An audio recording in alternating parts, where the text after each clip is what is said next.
Kim Chiu, Vice at Darren kabilang sa pinarangalan ng BIR ngayong hapon, iba pang artista spotted.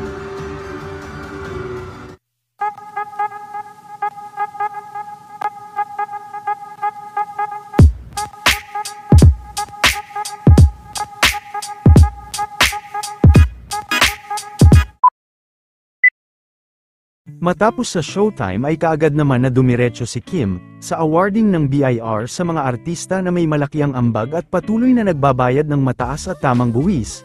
Kabilang din sa mga artista na dumalo sina Dingdong Dantes, Jenely Mercado at Dennis Trillo. Tumanggap din ng parangal si Mimi Vice at Darren Espanto.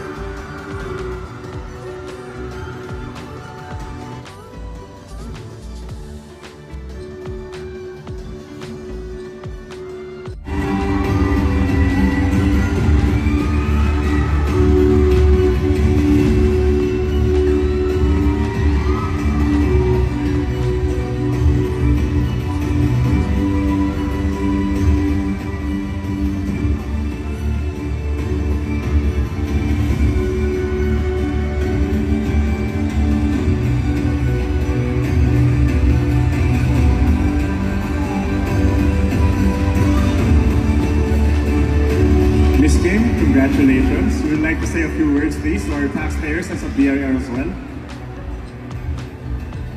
At maraming salamat po sa BIR.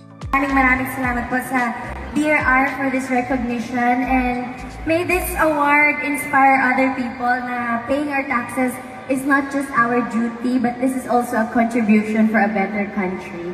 Maraming salamat po everybody, and thank you for this recognition again, and sana magbayad po tayo ng tamang buwis at sa tamang oras at sa tamang panahon.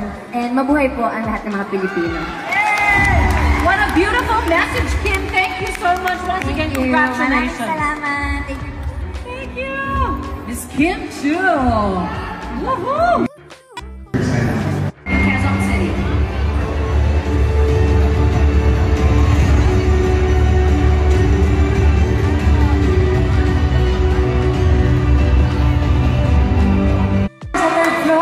Fourth floor, hello po sa inyo lahat. Gusto ko lang kayo i-remind na bayado ng police sa tamang oras. Bilang isang responsible na Pilipino. April 15, huwag niyo makalimutan. Thank you po. Thank you! Once again, guys, Ms. Jenely Mercado and Dennis Trillo. Palakpakan po natin muli sila.